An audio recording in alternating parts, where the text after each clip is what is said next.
Deus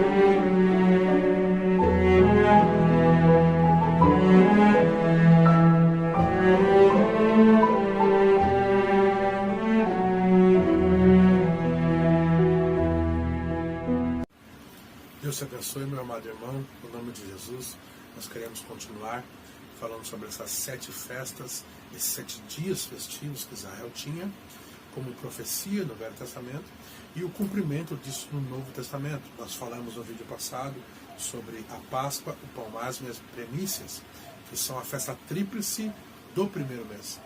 E agora nós vamos falar, se Deus nos permitir e nos ajudar, sobre essa 4ª festa, a festa do Pentecostes, que também é uma festa sétupla, que ela se desenrola em 7 partes diferentes, e é isso que nós queremos tentar mostrar aqui com um vídeo curto, mas para que você tenha o desejo então de estudar essas coisas na palavra e ver o cumprimento, porque o Velho Testamento ele era uma sombra, o Novo Testamento é a coisa manifesta. Como Paulo disse no livro de Hebreus, tudo aquilo que aconteceu no passado com Israel é uma alegoria para o tempo presente. Então nós queremos olhar para essas coisas e ver aonde a igreja se encaixa nisso, porque havia uma parte, nós vimos que a Páscoa, o pão ázimo e as premissas eram Cristo sendo o Cordeiro de Deus que tira o pecado do mundo, Cristo vindo com um nascimento sem pecado e Cristo ressuscitando dos mortos, sendo a premissa daqueles que dormem. Nós queremos saber no Pentecostes aonde Cristo e a igreja se encontram então. Quando Jesus ressuscitou, nós vamos ler aqui no livro de Levítico, no capítulo 23, no verso 15 em diante. Nós vamos ler ali mais ou menos até o verso 20. Levítico 23, verso 15. Depois, para vós contareis desde o dia seguinte ao sábado, isso quer dizer no domingo, desde o dia em que trouxerdes o molho da oferta movida, 7 semanas inteiras serão. Jesus ressuscitou no domingo de manhã. 7 semanas depois disso, no dia seguinte ao sábado, era um domingo. Então o Pentecostes, o Espírito Santo, de Atos capítulo 2, naquele domingo de manhã, foi um domingo de manhã que aquilo aconteceu, como Deus começou a marcar essas coisas na Bíblia. Até o dia seguinte ao 7º sábado. Contarei 50 dias, 50 quer dizer Pentecostes. Então oferecereis nova oferta de alimentos. Agora é uma nova oferta. A primeira oferta de alimentos era para que essa nova oferta fosse aceita. Das vossas habitações trarei 2 pães de movimento, 2 dízimas de farinha serão, levedados se cozerão, primícias ao Senhor. Veja, esses pães eram levedados, porque lembra, Pedro, Tiago, João, Maria Madalena, o Gadareno, a Samaritana, todos eles nasceram em pecados. Em pecado lhe concebeu a mãe deles, eles vieram ao mundo falando mentiras. Eles já nasceram com a natureza do pecado neles. Verso 18. Também com o pão oferecereis 7 cordeiros sem defeito. É aí onde nós queremos chegar nessa festa sétupla. Porque você tem no livro de Apocalipse, você tem o quê? No capítulo 1, você tem Jesus com 7 anjos na sua mão. E aqui você vê que essa oferta era movida com 7 cordeiros. Sem defeito, de 1 ano. E um novilho. Veja, algo novo, algo que Jesus usou por pouco tempo, e 2 carneiros. Veja, 2 carneiros. Você sabe que no final da dispensação gentil, quando a igreja subir, 2 profetas virão e pregarão a Israel para convertê-los de volta a Cristo. Holocaustos serão ao Senhor, com a sua oferta de alimentos e as suas libações, por oferta queimada de cheiro suave. Também oferecereis um bode para expiação do pecado. Lembra? Levítico 16, você tem lá o bode que era sacrificado, que era o bode que era pelo Senhor, e você tinha o bode emissário. 2 bodes, todos os 2 eram Cristo. Cristo, com um corpo humano, com o corpo que veio de Maria, foi o bode que foi sacrificado, mas Cristo, em sua cristofania, em seu templo teofânico, ele era o bode emissário, era aquele que trouxe uma mensagem aqui para o tempo do fim. E 2 carneiros de 1 ano por sacrifício pacífico. Lembra? Você tem 2 profetas, Moisés e Elias, que voltarão em Apocalipse 11 e pregarão para os 144 mil. E eles também serão sacrificados. Você vai ler lá no capítulo 11, lá pelo verso 7, Moisés e Elias morrem no mesmo lugar onde o Senhor Jesus foi crucificado. Então o sacerdote os moverá com pães ázimos, com os pães das primícias, por oferta movida perante o Senhor, com 2 cordeiros, santos serão ao Senhor para uso do sacerdote. Então capta isso aqui, meu amado. Pão ázimo, Páscoa, pão ázimo e primícias. As 3 festas eram o Senhor Jesus mostrando a sua glória redentora para o povo.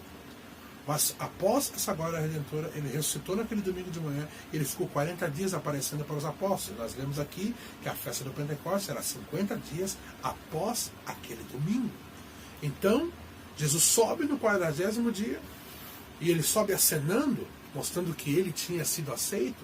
Então, se ele tinha sido aceito, ele disse para os apóstolos: vão para o cenáculo alto e fiquem lá até que do alto vocês sejam revestidos de poder.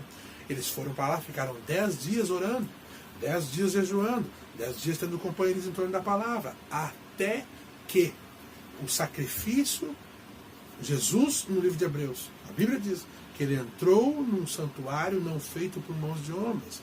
Ele entrou num santuário melhor que o santuário terrestre. Não um santuário que o homem tinha feito, mas um santuário que Deus tinha feito. Você lembra que quando o nosso amado irmão Moisés subiu no monte para trazer a mensagem, o livro da lei para Israel, Deus disse para ele: faça conforme você tem visto aqui em cima. Moisés viu aquelas visões do tabernáculo celestial. Moisés viu como eram os querubins, como eram os serafins, e mandou fazer aquelas coisas na terra, como ele viu no céu.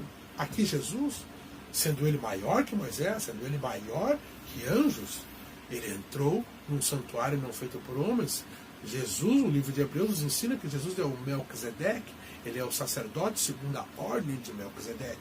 Então Jesus entra nesse santuário para fazer o trabalho de Levítico 16, porque todo o trabalho sacerdotal do livro de Levítico, aquilo era uma sombra do trabalho sacerdotal de Melquisedeque. Ele havia de fazer aquilo no céu. Então Jesus, quando ele entra nesse Santo dos Santos no céu, ele asperge 7 gotas de sangue, assim como Levítico 16 nos ensina. E Levítico 18 nos ensina que a vida de toda a carne está no sangue. Então a vida que estava na carne de Jesus, a vida que estava no sangue de Jesus, era o Espírito Santo. E quando Jesus derrama essas 7 gotas de sangue, automaticamente aquele Espírito Santo desce, se reparte 120 línguas de fogo e entra naquelas pessoas para cumprir o dia de Pentecostes. Porque quando o sacerdote levava esse pão levedado para o templo, ele oferecia aquilo, fogo de Deus caía do céu e queimava aqueles pães, porque eram pães com fermento. Lembra que a natureza que eles tinham, a natureza que eles foram para o cenáculo alto, era uma natureza pecaminosa. Eles entraram de lá uma velha criatura. Eles saíram de lá uma nova criatura. Lembre-se disso. Então, quando ali foi o derramamento original do Espírito Santo, o derramamento, a vinda do Espírito de Deus foi exatamente no dia de Pentecostes. Mais ou menos 20 anos depois disso, no livro de Atos, ali no capítulo 19, mais ou menos, você vai ter Paulo vindo como o primeiro mensageiro da primeira era da igreja, a era de Éfeso. Você vai ler isso no livro de Apocalipse. No livro de Apocalipse, no capítulo 2 e no capítulo 3. Ali está a realidade da festa do Pentecostes, a festa sétupla, a festa contínua do Pentecostes. Por isso que eram 7 semanas que eles esperavam. E só depois, lá no 7º mês, que eles tinham as outras 3 festas para completar, então, essas 7 festas redentivas de Israel. Então lembra, pão ázimo, Páscoa, pão ázimo e primícias. Pentecostes, então, a festa a qual o Espírito Santo, 50 dias depois da ressurreição, entra nos apóstolos, entra naqueles 120, e eles são nascidos de novo, saíram pregando o Evangelho, olharam a Escritura, viram a Escritura de Joel se cumprindo em suas próprias vidas. Eles olharam e viram as Escrituras sendo novas para eles. Eles saíram pregando aquele Evangelho da vinda do Senhor, do enchimento com o Espírito Santo, do batismo no nome do Senhor Jesus, restaurando as pessoas de volta à fé genuína na palavra. E é isso que aconteceu nesse período que nós chamamos de 7 eras da igreja. Foram 7 eras da igreja, a qual 7 mensageiros, a qual está no capítulo 2 e no capítulo 3 do livro de Apocalipse, você vai ter ali 7 anjos. A mensagem sempre via a esses anjos. A Bíblia diz: ao anjo da igreja que está em Éfeso escreve, ao anjo da igreja de Esmirna escreve. Então essas mensagens de Cristo, elas vinham diretamente para os anjos, e os anjos distribuíam aquilo para a igreja. Que Deus te abençoe, no nome de Jesus.